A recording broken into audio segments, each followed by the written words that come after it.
What's up mga kanayog? Welcome back ulit sa ating panibagong video. For today's video mga kanayog, maaga pa. Medyo madilim-dilim pa oh. So ngayon magsibak tayong kahoy kasi ilang araw po ay ulan ng ulan. Mabuti naman at marami tayong imbak na kahoy. So ngayon, itong mga mangga na ito, ikukunin natin.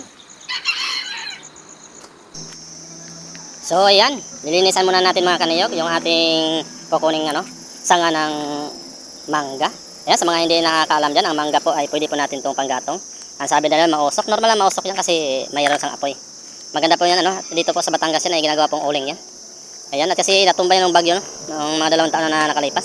Yan po at medyo okay na siya. At napuputol na pag binabali ko. Ayan. Ayan po mga kanayog. Subukan natin yan puputulin. Ayan, nabumagsak nga. Grabe, lakas ko talaga pala. Charot lang. Ayan, at atin po yan tipunin natin. O ayan.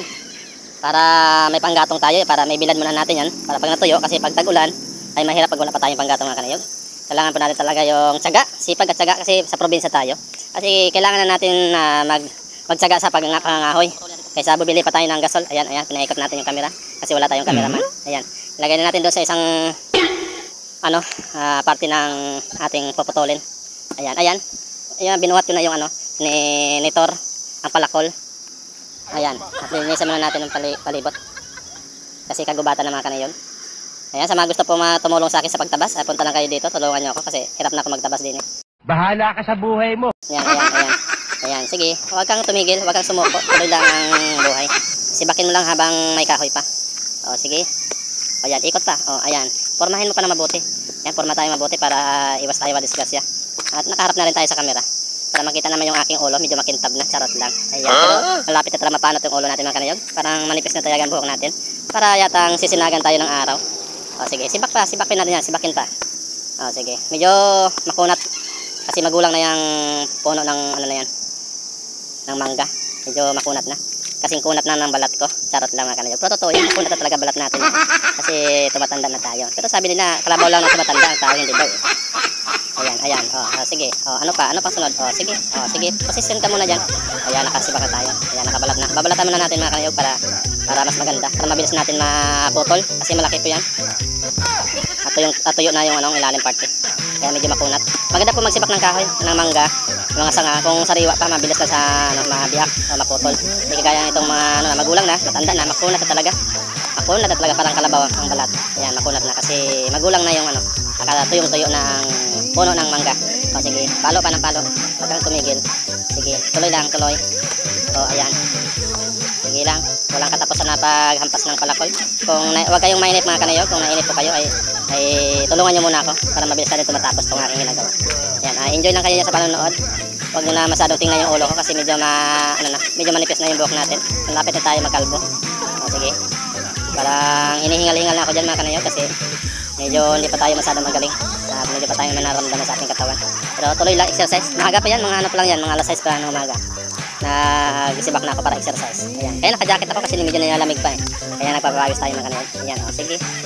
Sipag lang at tiyaga para mayroon tayong panglaga. Ayan, sipag at tiyaga mga kanayog para tayo may panglaga tayo kung mayroon tayong luluto.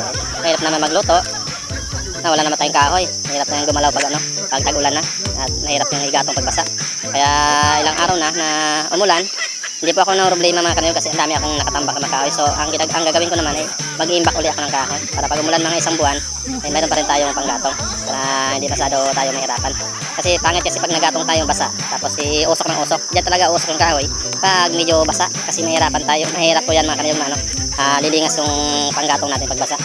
So ayan, ayan. Kasi sanay tayo mga kanayog sa probinsya din na magsibak ng kahoy, maghanap ng kahoy tapos gagawa tayo ng yung sa tungko natin yung nakahangir ba, tapos lalagay natin kahoy doon para pag nausukan, pag nagluto tayo ay nausukan yung ating mga kahoy ay talagang matutuyo sa loob ng mga lalawang linggo. Tuyong-tuyo na yun, pwede natin igatong, ibababa natin yon tapos papalitan natin uli ng kahoy na basa o sariwa, ilagay natin uli doon sa taas para mausukan na naman siya ay matutuyo yun mabilis. O pag naubos na yung binaba natin na kahoy, meron naman tayo ulit pang palit. Yan po ang aking style mga kanayog. Ayan, forma pa, ayan. So ayan, medyo pa tayo dyan. Tuloy pa rin ang laban, hindi pa tayo masyado napagod yan. Nakita nyo mga kanayog, may puno pa ng kamuting kahoy. Yan, kulang na lang natin bunutin at saka lalagain. Pero hindi ko muna binunot kasi pa yan, alanganin pa sa buwan. So yan, napapagod na tayo. Hingal-hingal na. Medyo nahingal tayo mga kanayog kasi nagkakaedad na. mahirap na pag nagkakaedad na tayo at hindi pa tayo masyadong sanay. Hindi tayo masyadong sanay magsibak ng kahoy kasi sanay tayo sa pagluluto at saka pagbibili-bili sa mga luto ng pagkain. Siyempre, tayo laking probinsya, sisiw na sisiw lang sa atin yan. Basic na basic lang yan. Ayan. Sipat-sipatin muna natin para talagang maputol na natin yan. Ayan. Hindi man tayo ganong nahirapan yan, pero nahirapan tayo ng konti. Ayan. So, ayan o. Ayan. Sige, tirahin yan. Walang tigil yan, walang tigil. Para ay maano na natin, maputol na natin yan para may hakot na natin papunta sa bahay kung saan tayo nakatira. At doon natin titirahin yan. Titirahin na natin yan, baka matira pa ng iba. Ayan, charot lang ang kanayog. O, ayan. Kitang-kita sa camera yung aking ulo. Talagang medyo mapapanot na talaga. Grabe naman yan. Sana all. Yan. Sanay kasi ako mga kanayog na ganyan ang aking gupit.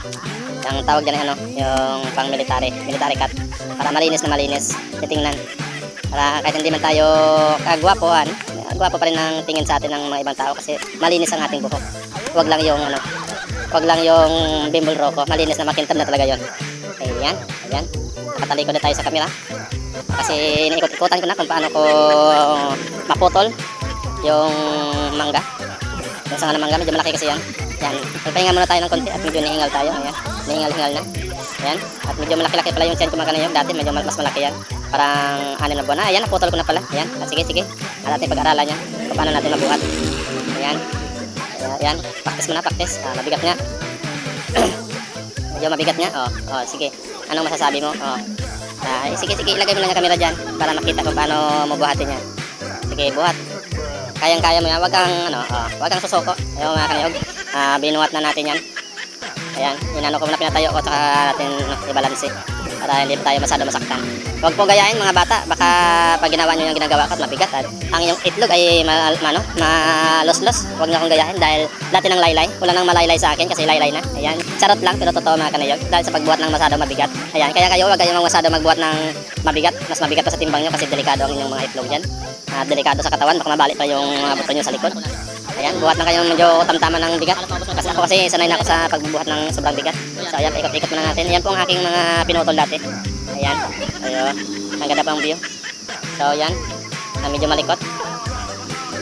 Ayan, hakutin natin itong mga kanayog yung mga natira. Para matapos na. Ayan, mga sanga na natira.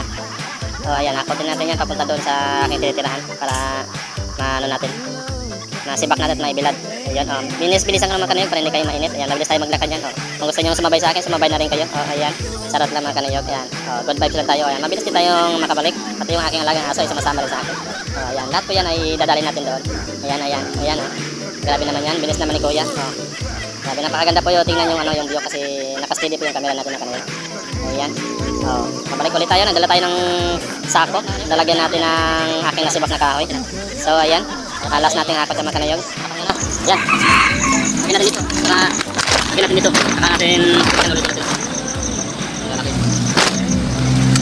Sipak natin. Sipakin natin ulit. Ibilad muna natin para magamit.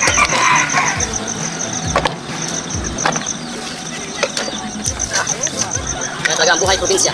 Pag mataga ka talaga, mayroon ka talaga igagamit sa bibili pa tayo sa dito tayo sa probinsya. Diskarte lang, diskarte. Minus tayo sa gastos.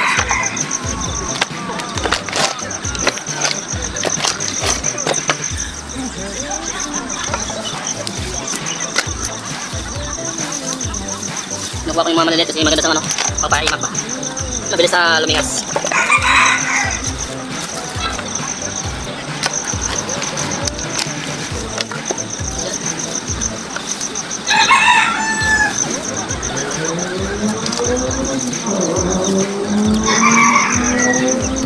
Alright mga kanayog, so hanggang dito na lang muna ang ating video. At kung bago ko lang dito sa ating channel, huwag kalimutan na i-subscribe at hit ang notification bell at pakishare po ng ating video sa mga nakakaranas ng buhay probinsya ganito. Yan, maraming salamat po. God bless po sa ating lahat. Bye bye po.